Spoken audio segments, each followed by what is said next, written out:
2 dias antes do casamento, os pais ricos do meu noivo me entregaram um acordo pré-nupcial, sorrindo como se já tivessem conquistado a vitória. Mal sabiam eles que eu tinha 7 milhões de dólares, um advogado competente e um plano infalível que apagaria aqueles sorrisos presunçosos para sempre. Assine aqui e coloque suas iniciais aqui. Rebecca Reynolds colocou a caneta banhada a ouro na minha bancada da cozinha com a precisão de quem está baixando uma mão vencedora no pôquer. 2 dias. Era todo o tempo que me restava antes do meu suposto casamento com o filho dela, Brandon.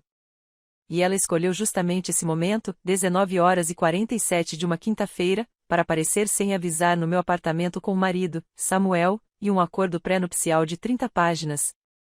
Brandon estava misteriosamente incontactável, envolvido em depoimentos urgentes que agora eu suspeitava serem tão fabricados quanto o sorriso de Rebecca. Ela me observou enquanto eu lia os parágrafos iniciais do documento, seus dedos com unhas bem cuidadas tamborilando uma vez contra a sua carteira de produtos, saboreando o que ela presumia ser a minha completa rendição. O acordo não era apenas injusto. Ele foi concebido para me eliminar financeiramente de qualquer futuro que eu pudesse construir com Brandon. O que Rebecca não sabia, o que ela nunca se preocupou em investigar durante os 3 anos em que me tratou como um caso de caridade que seu filho havia escolhido, era que eu tinha 7 milhões de dólares em patrimônio herdado, uma empresa de tecnologia próspera e Harold Winters, o advogado mais implacável de Chicago, na descagem rápida. Minhas mãos permaneceram firmes enquanto eu virava cada página, embora minha mente voltasse correndo para 5 anos atrás, quando essa fortuna escondida se tornou minha. A vovó Rose morou no mesmo bangalô modesto em Evanston por 40 anos, cultivando tomates em seu quintal e consertando roupas em vez de comprar novas. Quando Harold Winters me chamou ao seu escritório após o funeral dela, eu esperava receber talvez alguns milhares de dólares e algumas joias de família. Em vez disso, ele empurrou um portfólio pela sua mesa de mogno que me fez questionar a própria realidade. 7 milhões de dólares acumulados ao longo de décadas de investimentos pacientes, disfarçados por roupas de brechó e cupons de desconto. Sua avó começou a investir em 1962 com os 200 dólares que recebeu ao vender seu anel de noivado depois que seu avô faleceu, explicou Harold, com profunda reverência na voz. Ela estudava o mercado como outras pessoas estudam as escrituras. Cada dividendo era reinvestido, cada oportunidade cuidadosamente analisada. Ela vivia como se não tivesse nada porque queria que você tivesse tudo. Mas, mais importante ainda, ela queria que você tivesse liberdade. Saí daquele escritório e voltei à minha vida como se nada tivesse mudado. Meu Honda Civic ainda tinha o amassado no para-choque por causa de uma batida de estacionamento. Meu apartamento de um quarto perto do Vicker Park ainda precisava que a torneira do banheiro fosse mexida direitinho para parar de pingar. Minha empresa de software educacional ainda funcionava em um escritório apertado com móveis de segunda mão. Somente minha irmã Sarah sabia a verdade, e mesmo ela precisou ver as declarações 3 vezes antes de acreditar. O dinheiro se tornou minha bússola secreta, guiando minhas decisões sem que ninguém soubesse de sua existência. Ele me permitiu recusar ofertas de capital de risco que teriam me entregado o controle da minha empresa. Ele me permitiu escolher relacionamentos baseados em conexões genuínas, em vez de necessidade financeira. Mais importante ainda, isso me permitiu ver quem as pessoas realmente eram quando pensavam que eu não tinha nada a oferecer além de mim mesma. Essa filosofia me levou ao jantar de gala da Fundação Palmer há 3 anos.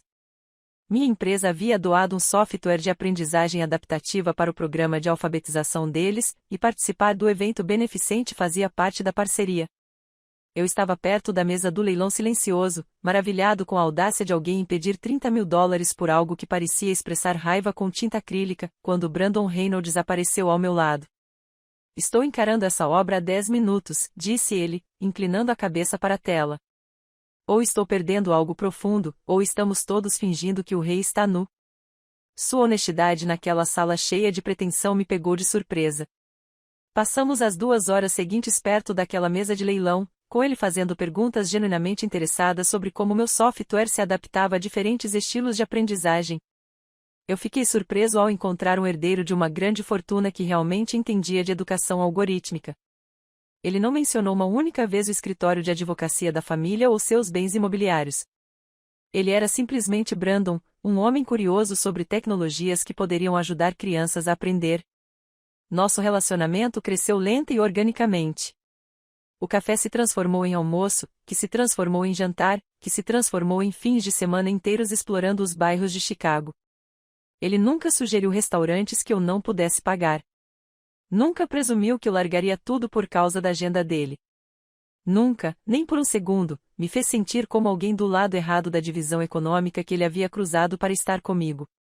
3 anos de manhãs de sábado no mercado de agricultores de Green City, onde ele carregava minhas compras de vegetais, muitas vezes exageradas, sem reclamar. 3 anos de experimentos culinários na minha minúscula cozinha, que disparavam alarmes de fumaça e resultavam em pedidos de comida para a viagem. 3 anos de debates que variaram de discussões sérias sobre a desigualdade na educação a argumentos apaixonados sobre se a pizza Deep Dish de Chicago era realmente pizza ou uma caçarola disfarçada de pizza. Nenhum de nós falava sobre dinheiro. Ele não ostentava a riqueza da família. Eu não revelava a minha. Vivíamos nessa bolha onde a conexão importava mais do que o saldo bancário. Onde o sobrenome dele eram apenas letras numa campainha. Onde minha origem era irrelevante em comparação ao nosso futuro. O pedido de casamento aconteceu no nosso lugar favorito no Lincoln Park, com vista para o Lago Michigan, enquanto o sol pintava o céu em tons de âmbar e rosa. Ele tirou do bolso o anel Art Deco da avó. Não era um diamante enorme feito para impressionar, mas uma esmeralda delicada rodeada por pérolas que tinha resistido a 70 anos de casamento. Eu sei que você poderia construir uma vida incrível comigo ou sem mim, disse ele, com as mãos tremendo levemente. Só espero que você escolha construí-la comigo. O planejamento do casamento começou com boas intenções. Queríamos algo elegante, mas íntimo, talvez para 60 pessoas, focado na celebração e não no espetáculo. Tínhamos escolhido uma data, um local pequeno e começado uma lista de convidados simples. Então Rebecca Reynolds surgiu como um furacão. Querida, ela disse em nosso primeiro almoço de planejamento. Embora o carinho soasse mais seco do que afetuoso, a família Reynolds tem certas expectativas. Nosso círculo estará de olho. Este casamento reflete não apenas você e Brandon, mas também gerações de legado familiar. Cada reunião trazia novas invasões. A lista de convidados aumentou para 200 pessoas. O local simples se transformou no salão de baile do Hotel Drake. Minha escolha de vestido foi considerada antiquada e vetada. As flores que eu havia escolhido eram banais. O bolo, sem graça. Brandon tentou mediar a situação, mas eu o vi se encolher na presença da mãe, voltando a ser o menino que aprendeu que resistir significava exaustão. Agora, parada na minha cozinha com a bomba-relógio do acordo pré-nupcial deles em cima da bancada, entendi que o casamento sempre fora um prelúdio para este momento. Cada comentário desdenhoso sobre minhas escolhas, cada suposição sobre minha incapacidade de arcar com seus padrões, cada lembrete sutil de sua generosidade. Tudo isso era uma preparação para essa emboscada. Samuel pigarreou, impaciente. Precisamos resolver isso hoje à noite, o casamento é daqui a 2 dias. Levantei os olhos do documento e encontrei o olhar expectante de Rebecca. Eles achavam que tinham me encurralado. Tarde demais para cancelar sem ser humilhada. Perto demais para negociar de forma justa. Repentino demais para recusar sem parecer a interesseira que eles já tinham decidido que eu era. O que eles não previram foi o verdadeiro presente da vovó Rose. Não apenas o dinheiro, mas a lição que vinha junto com ele. O verdadeiro poder não é o que você demonstra. É o que você guarda em reserva, esperando o momento perfeito para revelá-lo. Coloquei o acordo pré-nupcial sobre a mesa com cuidado, meus dedos demorando-se sobre o papel grosso. De repente, a cozinha pareceu menor com Samuel e Rebecca Reynolds ali presentes, sua presença preenchendo meu modesto espaço com um peso opressivo. Eu precisava de tempo para pensar, para processar o que eles estavam exigindo. Mas Rebecca já batia as unhas bem cuidadas na bolsa, impaciente pela minha obediência. Na manhã seguinte ao pedido de casamento do Brandon, tudo mudou. Mal tinha terminado meu café quando meu telefone tocou às 7 horas da manhã. A voz de Rebecca era doce como mel, mas havia firmeza por baixo. Querido, precisamos mesmo conversar sobre os locais. Tomei a liberdade de agendar reuniões no Fairmont e no Península. Ambos têm disponibilidade para junho do ano que vem. Eu havia mencionado o Jardim Botânico de Chicago, o lugar onde Brandon e eu passamos inúmeras tardes de domingo, onde ele me disse pela primeira vez que me amava, perto do jardim japonês. A risada de Rebecca foi curta e desdenhosa. Ah, que charme, de verdade, mas dificilmente apropriado para o nosso círculo. O nome Reynolds traz certas expectativas. Um local ao ar livre. E se chover? O que o senador Morrison pensaria? Ou o juiz Kellerman? Aquela primeira conversa estabeleceu o padrão. Cada sugestão que eu fazia era recebida com uma leve condescendência. Cada preferência era descartada como ingênua ou inadequada. Quando fui até a propriedade deles em Lake Forest para discutir os planos do casamento, o olhar de Rebecca percorreu meu Honda Civic com um desdém mal disfarçado. Dentro de casa, ela me estudava como uma antropóloga examina uma espécie exótica, observando meu vestido da Target, meus sapatos de loja de departamentos, a maneira como eu hesitava antes de escolher o garfo certo no jantar. 3 meses após o início do nosso noivado, Samuel finalmente revelou suas intenções. Ele convidou Brandon e eu para jantar em seu clube privado, o tipo de lugar onde a filiação era herdada, e não conquistada. Os painéis de madeira escura e as cadeiras de couro exalavam o cheiro de dinheiro antigo e preconceitos ainda mais antigos. Entre a sopa e o peixe, Samuel começou seu interrogatório. Então, qual é a margem de lucro da sua empresa de software? Ele perguntou casualmente, como se estivesse falando do tempo, mas seu olhar era penetrante e calculista. Estamos indo bem, respondi com cautela. Temos sido lucrativos nos últimos 2 anos. Números reais, querida. Nos negócios, lidamos com detalhes. Seu tom sugeria que ele duvidava que eu entendesse de negócios de verdade. Nossas margens são saudáveis para o setor de tecnologia educacional. Desviei o assunto, desconfortável com suas perguntas incisivas. Ele passou a falar com meus pais. Ambos professores, Brandon me disse, de escola pública. Sim, minha mãe é professora do 3º ano. Meu pai é professor de História do Ensino Médio.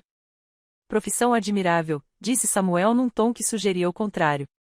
Embora eu imagine que as dificuldades financeiras tenham sido um desafio durante a infância, os empréstimos estudantis devem ser consideráveis. Brandon se mexeu desconfortavelmente ao meu lado, e sua mão encontrou a minha por baixo da mesa. Pai, eu não acho que. Só está conhecendo melhor sua noiva, filho. Isso é natural, com certeza. Samuel continuou seu interrogatório por 3 dias, extraindo informações sobre o aluguel do meu apartamento, as prestações do meu carro e até mesmo meu score de crédito por meio de perguntas habilmente disfarçadas. Desviei o assunto o máximo que pude, mas ele era habilidoso nesse tipo de extração. O que eu não lhe contei foi que minhas dívidas estudantis haviam sido quitadas no dia seguinte à herança da vovó Rose, que meu score de crédito era impecável, que eu poderia ter comprado uma casa à vista, mas optei por alugar porque valorizava a flexibilidade em vez da posse de um imóvel. Ele vinha construindo um perfil meu como um empreendedor em dificuldades, vindo de uma origem humilde, alguém que precisava da família Reynolds mais do que eles precisavam de mim.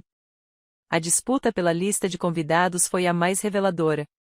Brandon e eu fizemos nossa lista juntos.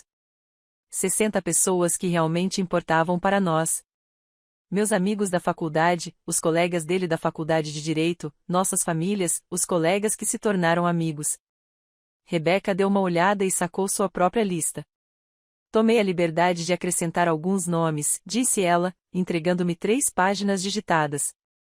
70 nomes adicionais, nenhum dos quais eu reconhecia. Rebecca, eu não conheço nenhuma dessas pessoas. Ora, claro que não, querida. São sócios do Samuel, membros do nosso clube, pessoas que esperam convites para eventos da família Reynolds. Seus amiguinhos da empresa são encantadores, tenho certeza, mas este casamento exige um certo nível de convidados. A forma como ela disse a pequenos amigos da empresa me fez ranger os dentes. Eram programadores brilhantes, professores dedicados, pensadores inovadores que estavam mudando a tecnologia educacional. Mas para Rebecca, eles não eram ninguém porque não passavam o verão nos Hamptons nem tinham prédios com o nome de suas famílias. Talvez pudéssemos chegar a um acordo, sugeri. Acrescente 20 itens indispensáveis. O sorriso dela era afiado como uma navalha. Você precisa entender uma coisa. Quando você se casa com Brandon, você não está se casando apenas com ele. Você está se casando com a família Reynolds. Nossa reputação, nossas conexões, nosso status, tudo isso passa a ser seu. Mas esse privilégio vem com responsabilidades.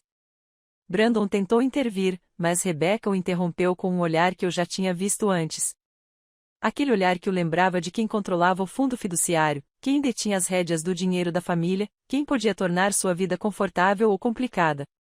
Foi durante a prova do meu vestido de noiva que Sarah finalmente disse o que eu vinha tentando não pensar. Rebecca insistiu em vir, embora eu só tivesse convidado minha irmã e minha melhor amiga, Mia. Ela caminhou ao meu redor enquanto eu estava na plataforma, examinando o elegante vestido tubinho que eu havia escolhido. É muito simples, declarou ela. Você não acha que uma noiva Reynolds deveria causar mais impacto? Conheço um estilista que poderia criar algo mais adequado. Depois que ela saiu, Sarah me chamou de lado na cafeteria ao lado. Sua expressão era séria de um jeito que me deu um nó no estômago. Preciso dizer algo, e talvez você não queira ouvir. Sarah, não. Escute, eu venho observando isso há meses. Rebecca está estabelecendo domínio. Cada crítica, cada sugestão, cada vez que ela ignora suas escolhas, ela está te treinando para se submeter. Ela está testando o quanto você se curva antes de quebrar. Eu queria protestar, dizer que ela estava exagerando, mas as palavras não vinham. No fundo, eu sabia que ela tinha razão. Já vi isso antes, continuou Sarah. Minha amiga da faculdade, lembra da Júlia? Os sogros dela fizeram a mesma coisa. Começaram com o planejamento do casamento. Depois foi onde eles iam morar, como iam criar os filhos. Todas as decisões importantes. Quando ela se deu conta do que estava acontecendo, já tinha se perdido completamente. Brandon não é assim, eu disse. Mas até eu percebi a incerteza na minha voz. Talvez não. Mas ele também não está se impondo a eles, não é? Quando Rebecca desconsidera suas opções, onde ele está? Quando Samuel te interroga como se você estivesse se candidatando a um emprego, o que Brandon faz? Ela tinha razão, e eu já sabia disso naquela época. Brandon segurava minha mão por baixo da mesa, pedia desculpas em particular mais tarde, prometia que as coisas seriam diferentes depois do casamento. Mas quando importava, quando seus pais estavam ativamente me diminuindo, ele se retraía e voltava a ser o filho submisso que eles haviam criado. Sarah segurou minha mão por cima da mesa. Você é brilhante, construiu uma empresa do zero. Você não precisa da aprovação deles, nem do dinheiro deles, nem das conexões deles. Por favor, tenha cuidado. Por favor, lembre-se de quem você é. Agora, parada na minha cozinha, com Samuel olhando para o relógio e o sorriso satisfeito de Rebecca se alargando a cada segundo do meu silêncio, lembrei-me do aviso de Sarah. Eles vinham se preparando para este momento há meses. Cada pequena rendição me preparava para esta capitulação final. Eles me traçaram um perfil, me categorizaram e decidiram que eu era alguém que eles podiam controlar. Eles não tinham ideia do quão enganados estavam. Levantei os olhos do balcão onde o acordo pré-nupcial estava disposto como uma declaração de guerra. Os lábios perfeitamente pintados de Rebecca se curvaram em um sorriso mais amplo enquanto ela me observava processar o que eles estavam pedindo. Samuel se aproximou, criando um semicírculo sutil que fez minha pequena cozinha parecer uma armadilha. Sentia meu pulso martelando na garganta, mas mantive a expressão neutra, recorrendo a todas as lições que a vovó Rose me ensinou sobre nunca revelar as cartas cedo demais. Preciso ler isso com atenção, eu disse, pegando o documento com mãos firmes, apesar da raiva que crescia dentro de mim. Certamente você entende a importância de revisar documentos legais com cuidado. A risada de Rebecca era leve e venenosa. Não tem nada de complicado nisso, querida. São proteções padrão que qualquer família abastada exigiria. Assinei algo parecido quando me casei com Samuel, há 32 anos. Mas, ao folhear as páginas, meu olhar treinado captou detalhes que me embrulharam o estômago. Aquilo não era proteção. Era aniquilação financeira completa disfarçada em termos jurídicos. O documento especificava que quaisquer bens adquiridos durante o casamento permaneceriam exclusivamente propriedade de Brandon. Quaisquer empreendimentos comerciais que eu iniciasse ou expandisse poderiam estar sujeitos a cláusulas de propriedade conjugal, o que daria à família Reynolds o direito à minha propriedade intelectual. Havia até mesmo uma cláusula sobre presença nas redes sociais e representação pública que, essencialmente, exigiria que eu obtivesse aprovação antes de fazer qualquer declaração pública que pudesse afetar a reputação da família Reynolds. Esta cláusula aqui, eu disse, apontando para uma seção particularmente abusiva, sugere que qualquer tecnologia ou material educacional que eu tenha desenvolvido durante nosso casamento possa estar sujeito à supervisão da família Reynolds. Isso afeta minha empresa atual. Samuel acenou com a mão, em sinal de desdém. Só se esses empreendimentos consumirem recursos ou tempo do casal. Certamente você não pretende negligenciar seu casamento por causa desse seu pequeno negócio paralelo. A condescendência em sua voz quando disse negócio por hobby me deu vontade de jogar o documento na cara dele. Minha empresa tinha contratos com 12 distritos escolares e havia ajudado mais de 10.000 alunos a melhorarem seus níveis de leitura. Mas, para ele, era um hobby porque não gerava o tipo de riqueza que ele considerava legítima. Preciso que meu advogado revise isso, disse firmemente, fechando o documento. A temperatura na sala pareceu cair 10 graus. O sorriso de Rebecca desapareceu, substituído por algo frio e cortante. Isso não será necessário. Precisamos que isso seja assinado esta noite. Hoje à noite? O casamento é daqui a 2 dias.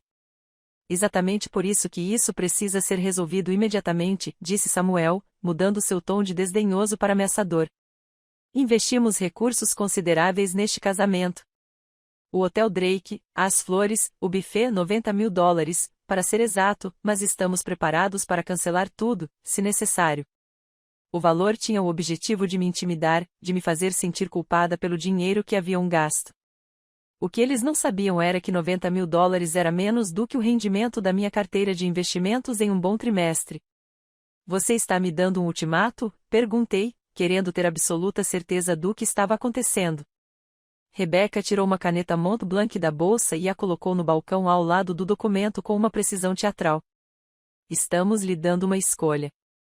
Assine o contrato agora ou ligaremos para o Hotel Drake dentro de 1 hora e cancelaremos tudo. Você poderá explicar a 200 convidados por que o casamento foi cancelado. E Brandon, o que ele diz sobre isso? Samuel e Rebecca trocaram um olhar rápido que me disse tudo o que eu precisava saber. Brandon entende as obrigações familiares, disse Samuel com cautela. Ele sabe que proteger o legado dos Reynolds é fundamental. Então ele sabe que você está aqui me apresentando esse ultimato 2 dias antes do nosso casamento.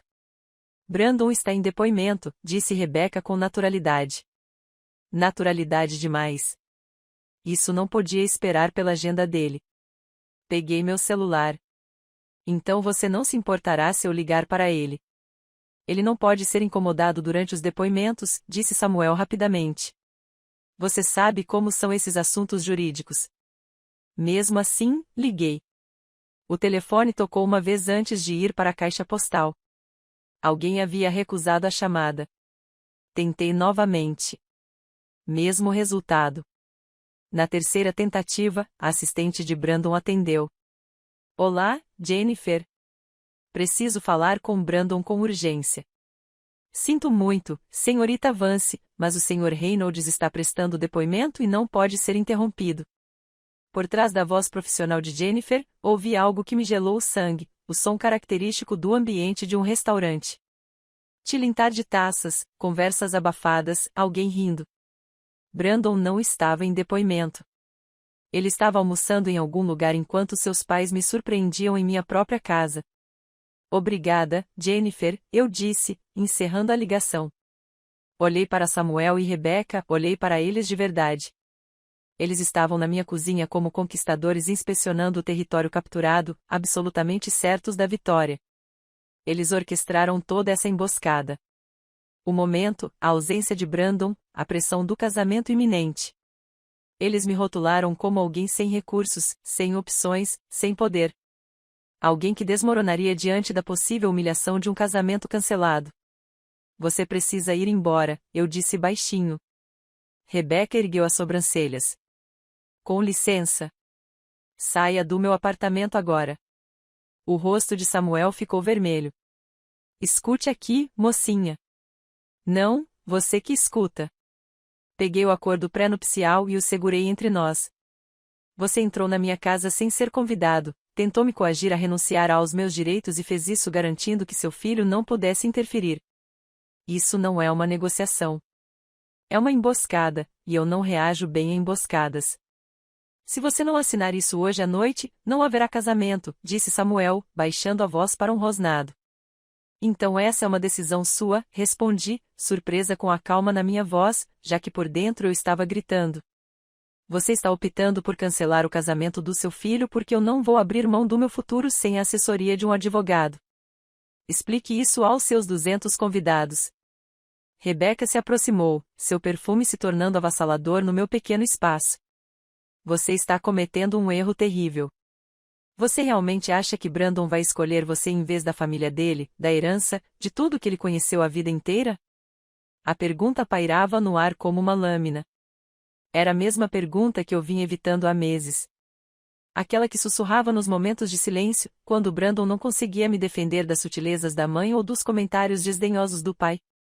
Acho que vamos descobrir, eu disse, encarando-a fixamente. Samuel pegou a caneta que Rebeca havia colocado no balcão e a estendeu para mim mais uma vez. Última chance. Assine agora. Tenha o casamento dos seus sonhos e todos fiquem felizes. Recuse e amanhã de manhã todos os convidados saberão que você se recusou a assinar um simples acordo pré-nupcial.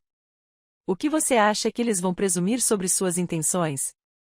Foi uma jogada magistral, que ameaçou não só o casamento, mas também a minha reputação. No mundo deles, recusar um acordo pré-nupcial me marcaria exatamente como a interesseira que sempre suspeitaram que eu fosse.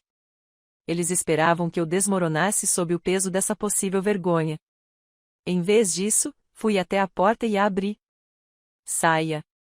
Eles saíram, mas Rebeca se virou na soleira da porta. Você tem até às 9 horas da manhã de amanhã. Se não tivermos sua assinatura até lá, eu mesma ligarei para cada convidado e fornecedor. E quando Brandon tiver que escolher entre você e todo o resto, lembre-se de que você forçou essa escolha. A porta se fechou atrás deles com um clique suave que soou como o fim de tudo que eu havia construído com Brandon. Fiquei parada ali por um instante, com a mão ainda na maçaneta, sentindo o peso do que acabará de acontecer. Então fui até meu celular e procurei um contato para o qual não ligava há meses. Harold Winters atendeu no segundo toque. Que agradável surpresa! Harold, preciso de você esta noite. A família Reynolds tentou me surpreender com um acordo pré-nupcial 2 dias antes do meu casamento. Houve uma pausa. Então a voz de Harold ficou cortante como uma lâmina.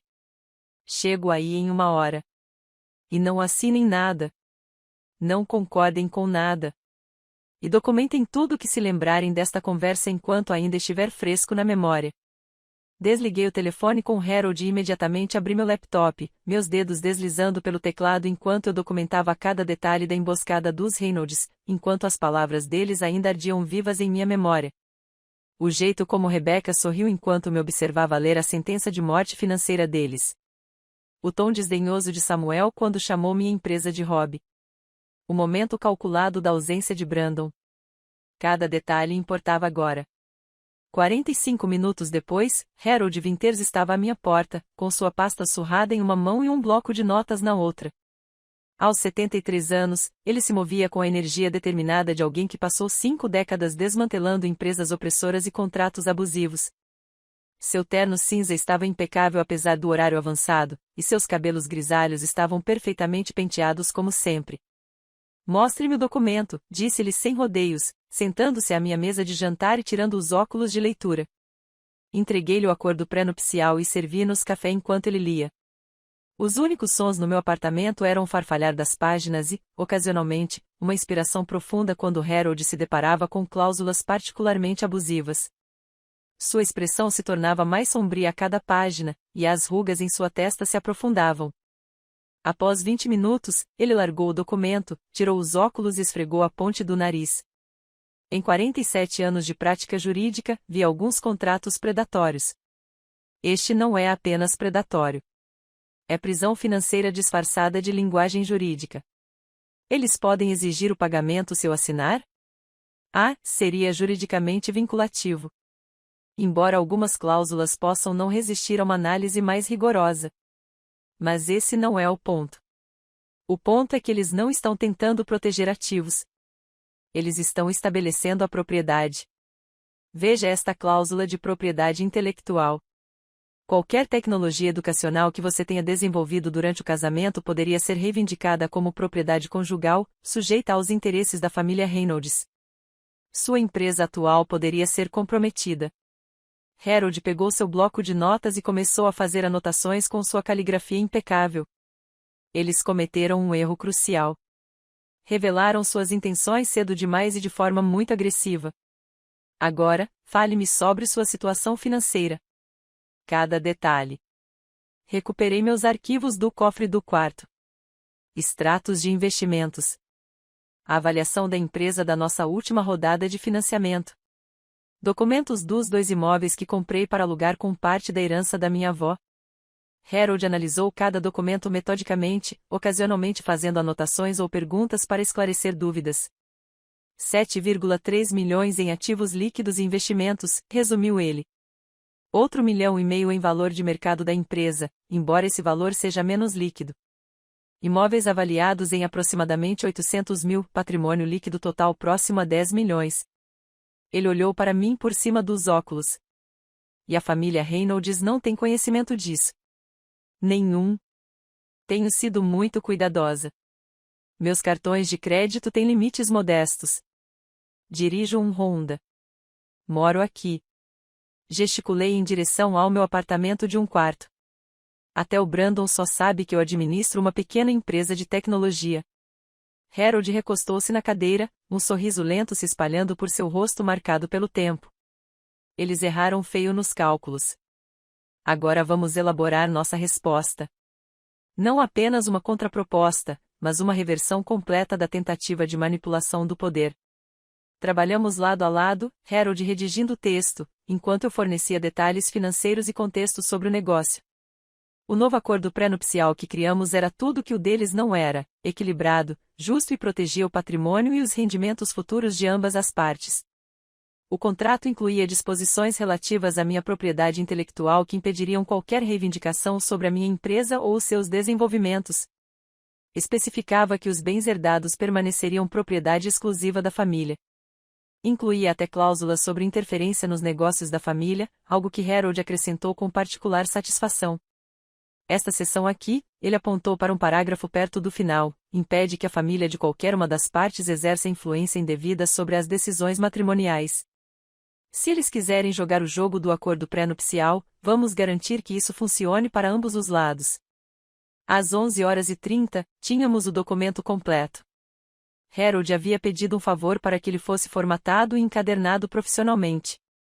Um mensageiro chegou pouco antes da meia-noite para entregar o produto final.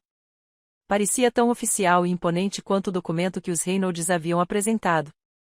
A porta do apartamento abriu-se sem que ninguém batesse. Só Sarah tinha esse privilégio. Ela entrou carregando sacolas de comida chinesa para a viagem e uma garrafa de vinho, observando a cena de Harold e eu rodeados por documentos legais e extratos financeiros.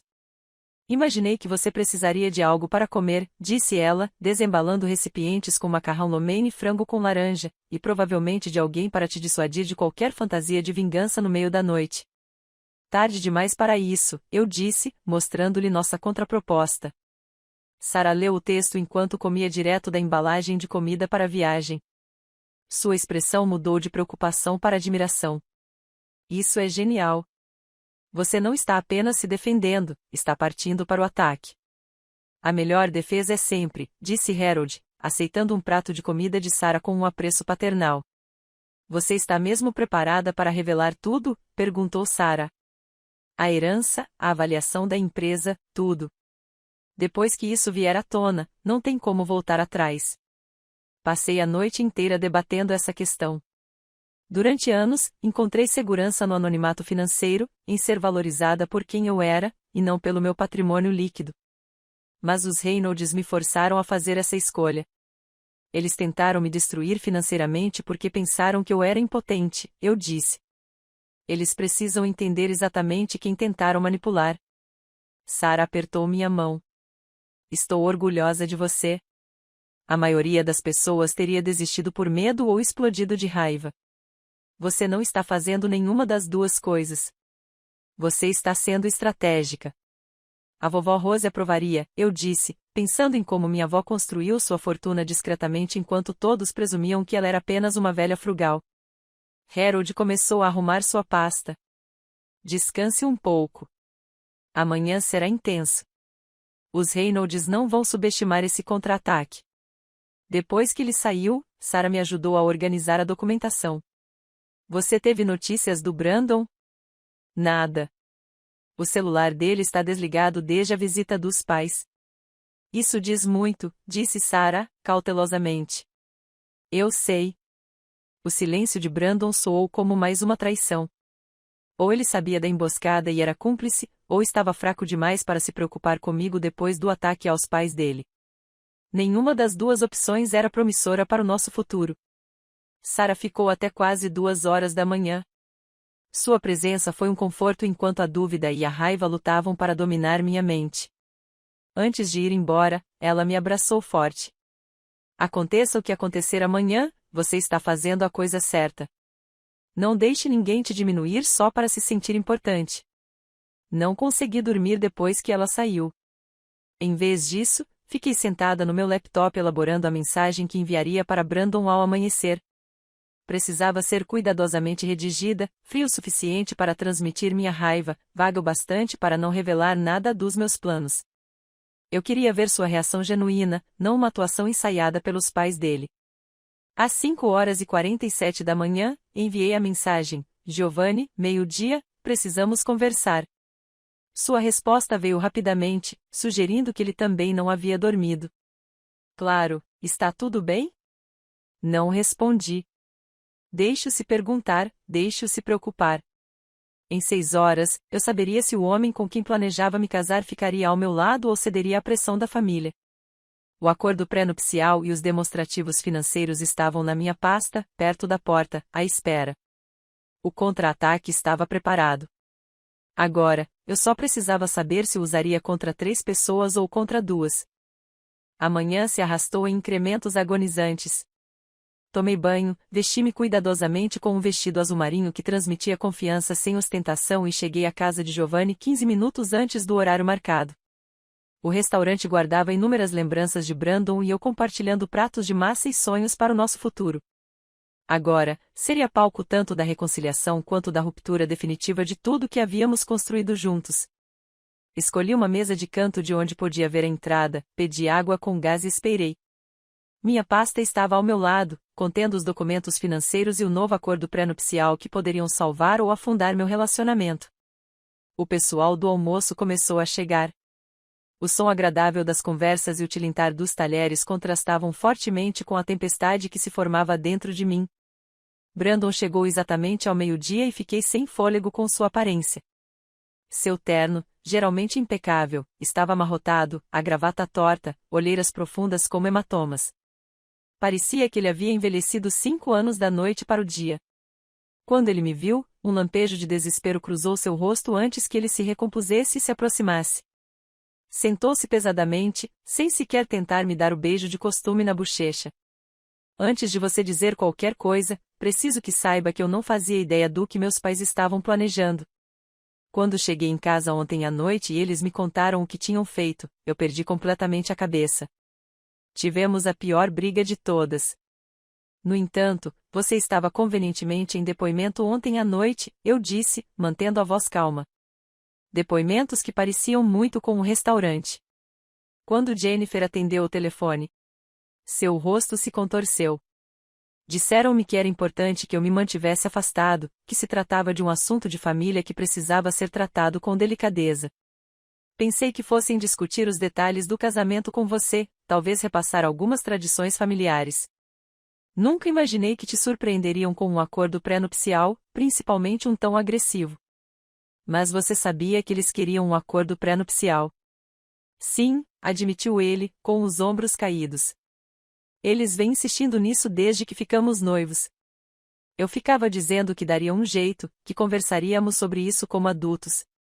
Eu queria esperar até depois do casamento, lidar com a situação com calma, sem toda essa pressão. Eles concordaram, ou pelo menos eu achei que sim. O garçom se aproximou, mas eu o dispensei com um gesto. Essa conversa não podia ser interrompida. Eles ameaçaram me deserdar, continuou Brandon, com a voz rouca. Não só do fundo fiduciário, mas da família inteira. Me cortar da empresa, de tudo. E sabe o que aconteceu? Eu disse para eles fazerem isso. Eu disse que se o preço do dinheiro deles era me obrigar a assinar aquele documento, que ficassem com cada centavo. Ele estendeu a mão por cima da mesa para pegar a minha, mas eu a recuei. Ainda não. Havia muita coisa para revelar primeiro. Brandon, preciso te mostrar uma coisa. Peguei meu celular, abri o resumo da minha carteira de investimentos e o deslizei sobre a mesa. Ele olhou para a tela, a confusão estampada em seu rosto. Então, seus olhos se fixaram nos números, e eu vi a cor sumir de sua face já pálida. Sua boca abriu, fechou, abriu novamente. Ele olhou do telefone para mim e de volta para o telefone. Isso não pode ser. 7 milhões de dólares, 7 milhões de dólares. 7,3 milhões de dólares em investimentos líquidos, mais 1,5 milhão na avaliação da minha empresa, cerca de 800 mil dólares em imóveis para aluguel. Minha avó me deixou mais do que lembranças quando morreu. Brandon encarou a tela como se ela pudesse se transformar em algo que fizesse mais sentido. Você teve quase 10 milhões de dólares esse tempo todo. Enquanto minha mãe fazia comentários maldosos sobre seu apartamento, enquanto meu pai a interrogava sobre sua estabilidade financeira, enquanto eles a tratavam como uma caçadora de fortunas tentando se casar com alguém de posição superior. Cada sorriso condescendente. Cada comentário paternalista sobre minha pequena empresa. Cada sugestão de que eu tinha sorte de me casar com alguém da família Reynolds. Deixei o peso disso se instalar entre nós. Aguentei tudo, sabendo que poderia comprar meu caminho para o prestigioso clube de campo deles 10 vezes mais. Sua mão tremia enquanto ele empurrava meu celular de volta para o outro lado da mesa. Por que você não me contou? 3 anos, estamos juntos há 3 anos. Pelo mesmo motivo que você não se apresenta mencionando sua herança. Eu queria ser amada por quem eu sou, não pelo que eu tenho. Eu queria algo real, algo que não tivesse a ver com dinheiro, status ou sobrenomes. Eu pensei que tínhamos isso. Brandon ficou em silêncio por um longo momento, processando tudo. Quando ergueu o olhar, sua expressão havia mudado para algo que eu não esperava. Uma mistura de admiração e compreensão, talvez até orgulho. Você deixou que eles mostrassem exatamente quem são, disse-lhe lentamente. Meus pais, com toda aquela conversa sobre boa educação, classe social e origens respeitáveis. Eles mostraram o pior lado deles porque achavam que você era impotente. E o tempo todo você tinha mais dinheiro do que eu. Uma risada escapou de seus lábios, amarga e cortante. Sabe qual é a ironia? Eles estavam tão preocupados em proteger o dinheiro da família de você. E você poderia ter protegido o seu dinheiro de nós. Deus, quando eles descobrirem. Eles vão descobrir esta tarde, eu disse, tirando o novo acordo pré-nupcial da minha pasta. Harold Winters e eu redigimos ontem à noite.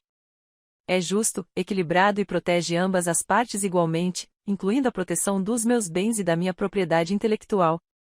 Brandon pegou o documento, examinando-o com o olhar de advogado. Observei-o ler, vendo sua expressão mudar de uma avaliação profissional para uma genuína surpresa.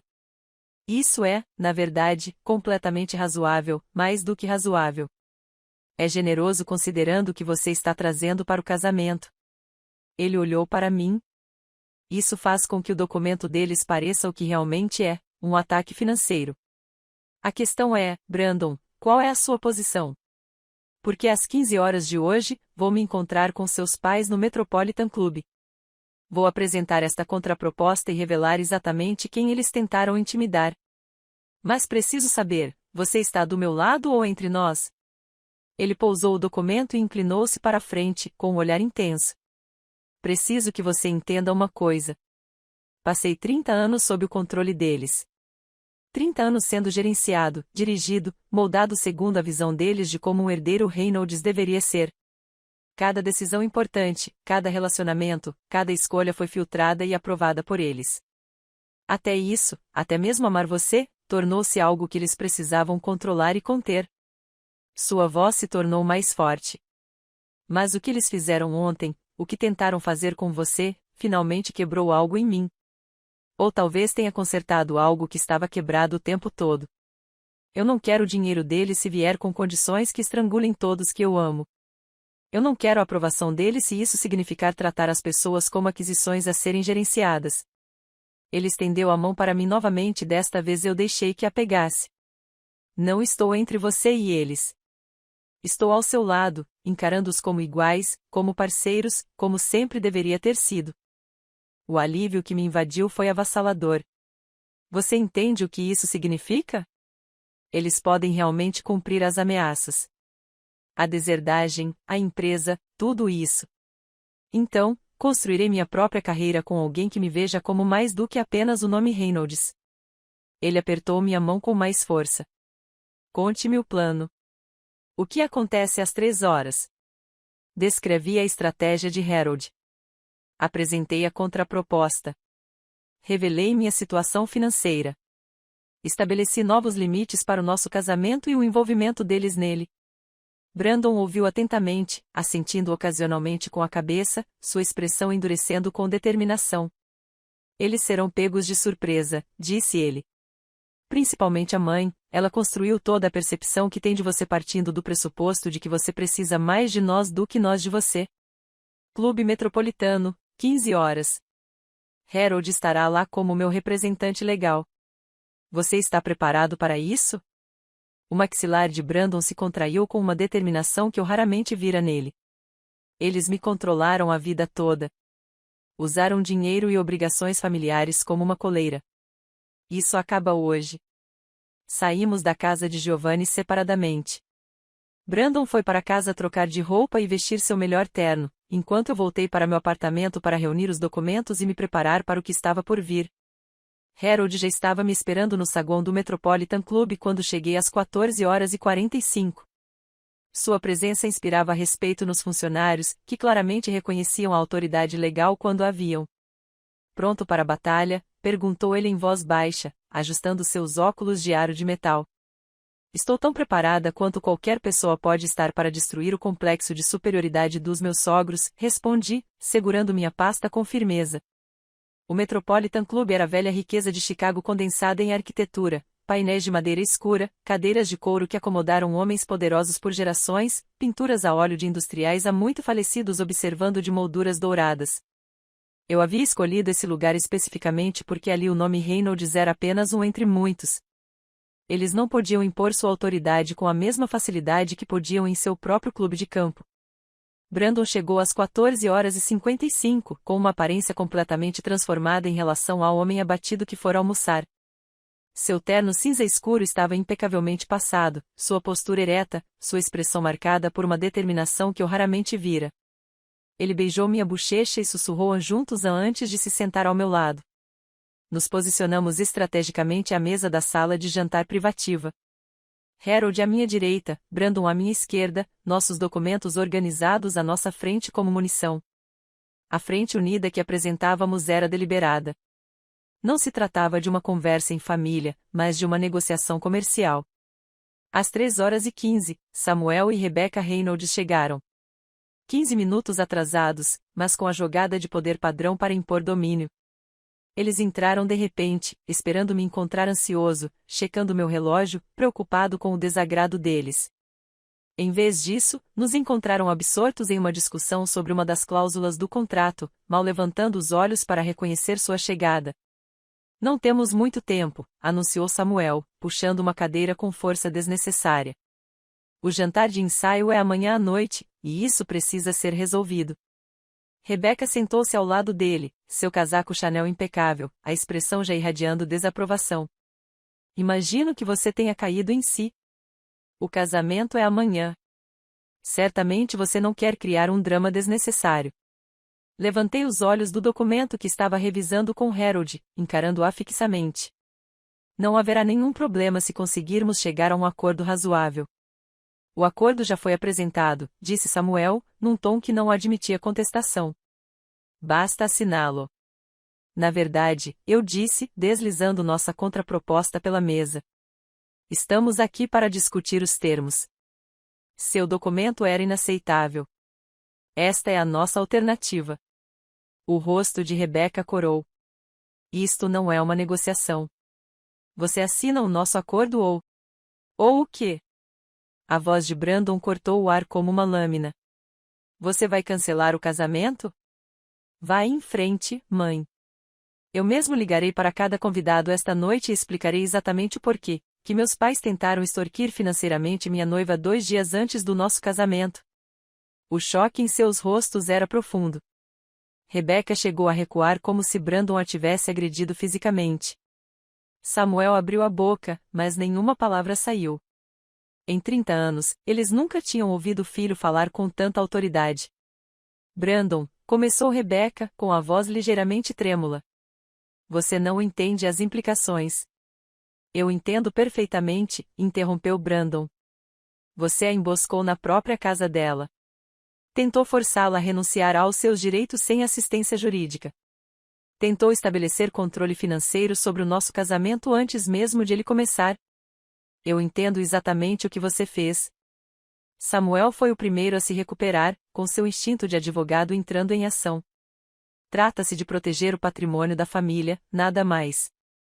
Então você deve ficar aliviado em saber que ela possui um patrimônio considerável a proteger, interrompeu Harold com naturalidade. Abri minha pasta e retirei os demonstrativos financeiros, colocando-os sobre a mesa polida com precisão deliberada. Os documentos caíram com um som suave que pareceu ecoar no silêncio repentino.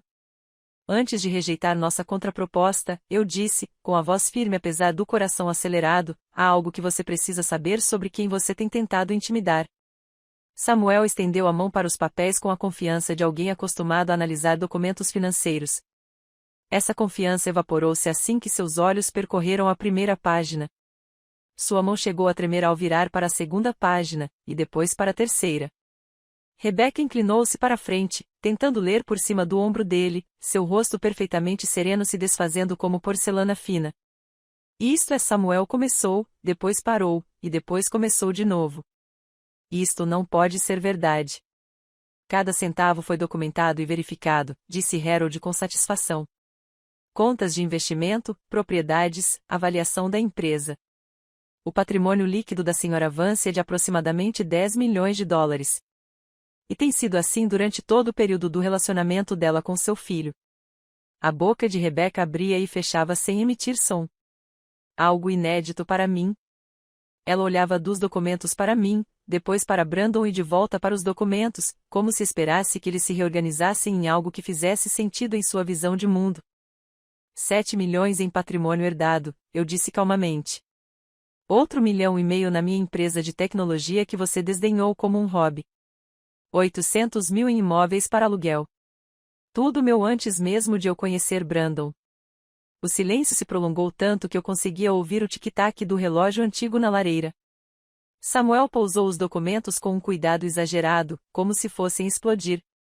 Seu rosto passou de vermelho para pálido e, por fim, para um cinza doentio. Você teve 10 milhões de dólares, Rebeca finalmente conseguiu dizer, a voz quase num sussurro. Durante todo esse tempo, enquanto eu. Enquanto você me tratava como uma interesseira, completei por ela. Enquanto você fazia comentários maldosos sobre meu apartamento e meu carro. Enquanto você me interrogava sobre os salários dos meus pais como professores e presumia que eu não tinha dinheiro para um vestido de noiva decente. Sim, eu tinha 10 milhões de dólares durante todo esse tempo. Rebeca levou as mãos à garganta, acariciando nervosamente seu colar de pérolas. Você poderia ter nos contado. Nós teríamos. Me tratou de forma diferente. Eu a interrompi. É exatamente por isso que não te contei. Eu queria ver quem você realmente era, como você trata as pessoas que considera inferiores. E agora eu sei. Isso muda tudo, disse Samuel lentamente, com a mente claramente recalculando cada interação que já tínhamos tido. Não, disse Brandon firmemente. Isso não muda nada. Só revela o que sempre foi verdade, você a julgou com base em suas suposições, não em quem ela realmente é. O dinheiro não a torna mais merecedora de respeito. Apenas expõe o quão indigno sempre foi o seu desrespeito. Rebeca olhou para o filho como se o visse pela primeira vez.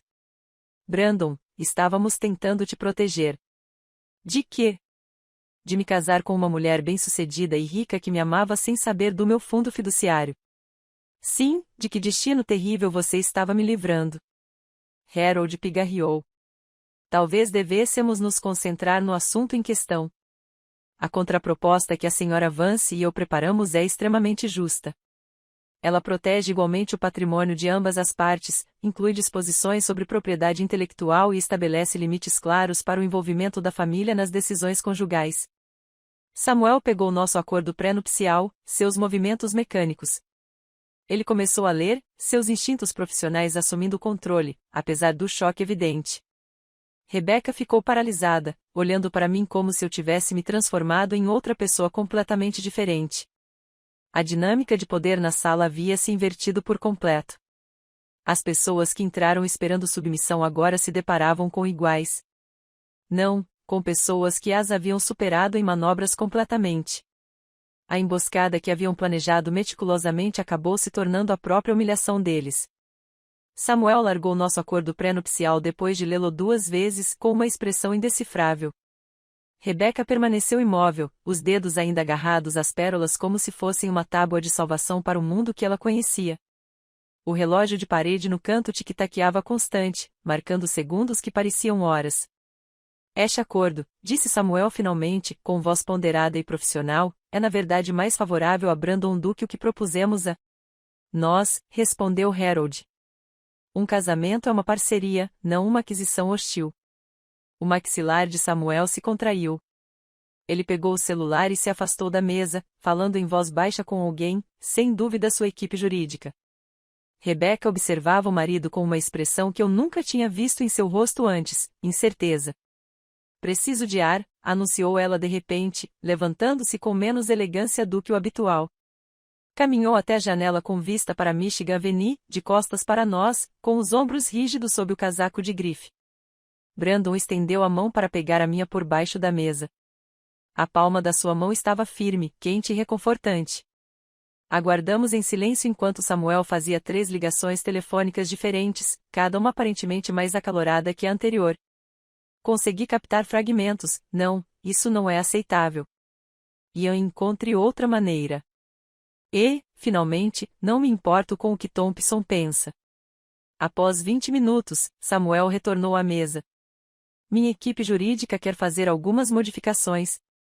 Sem alterações, disse Harold simplesmente. O acordo é mais do que justo. Assine como está escrito ou desistimos. Vocês estão nos dando um ultimato. A voz de Samuel carregava uma nota de incredulidade, como se o universo tivesse subitamente se invertido. O mesmo ultimato que você deu, disse Brandon em voz baixa. Só que agora você tem 18 horas para decidir, não 2. Rebecca se afastou da janela.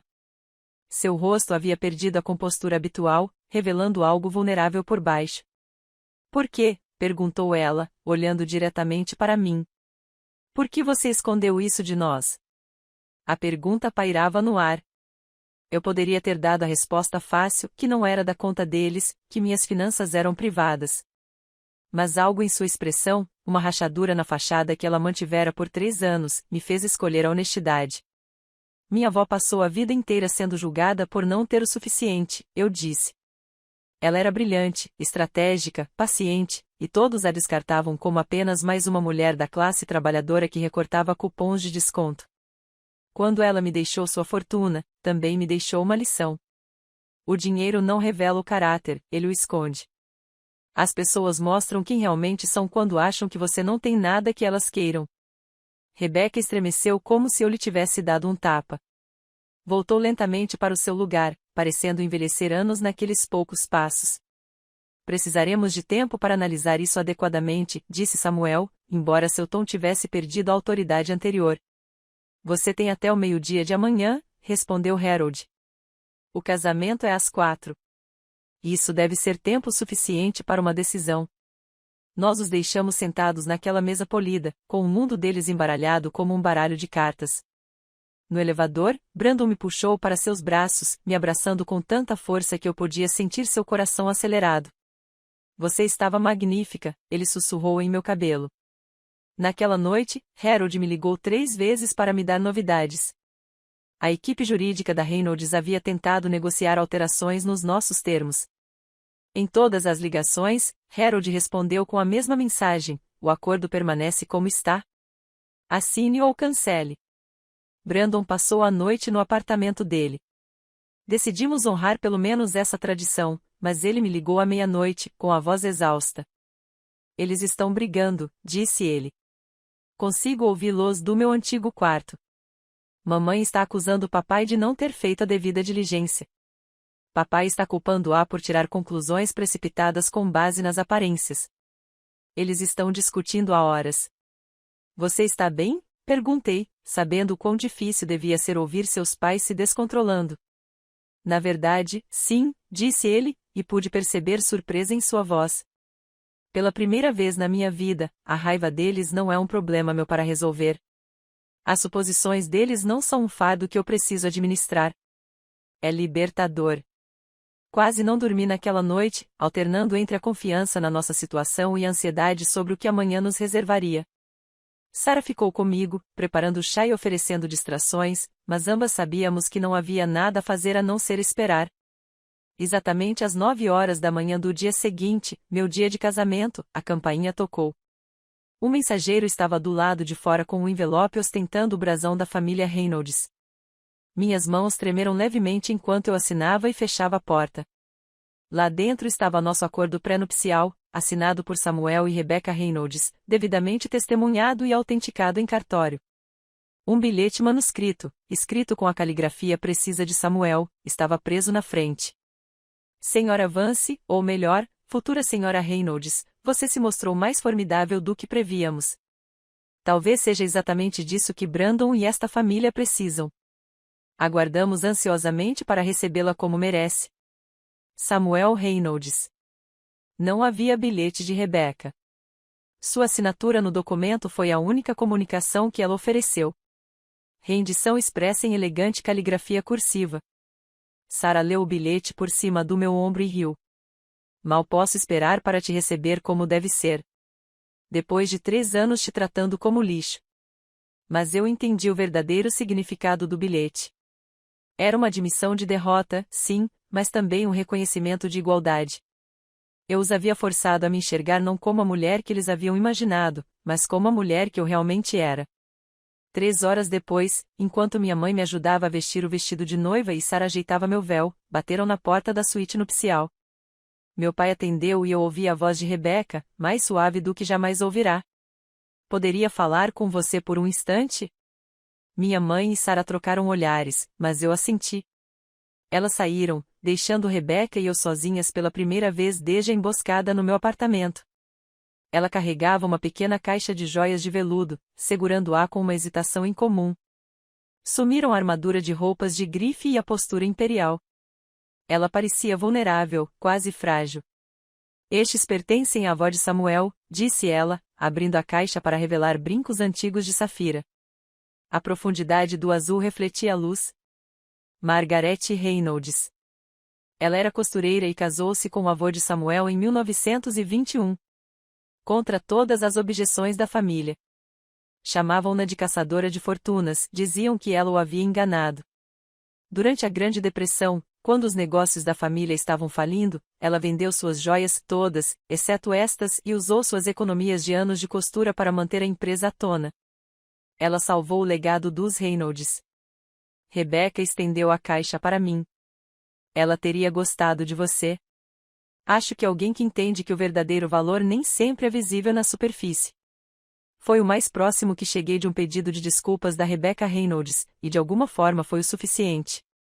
Peguei os brincos, tirei as pérolas simples que planejava usar e as troquei pelas safiras de Margaret Reynolds. Obrigada, disse simplesmente. Rebecca assentiu com a cabeça, endireitando os ombros como se estivesse se preparando para a batalha. Devo ir, disse ela, mas parou na porta. Bem-vinda à família. Desta vez, de verdade. A porta se fechou suavemente atrás de Rebecca, deixando-me sozinha com meu reflexo no espelho da suíte nupcial. Os brincos de safira captavam a luz da tarde, suas profundezas azuis guardando décadas de história. Uma costureira que salvara um império, agora passando sua força para outra mulher que se recusava a ser diminuída. Sara e minha mãe voltaram, com expressões curiosas, mas respeitosas com o que quer que tivesse acabado de acontecer entre Rebeca e eu.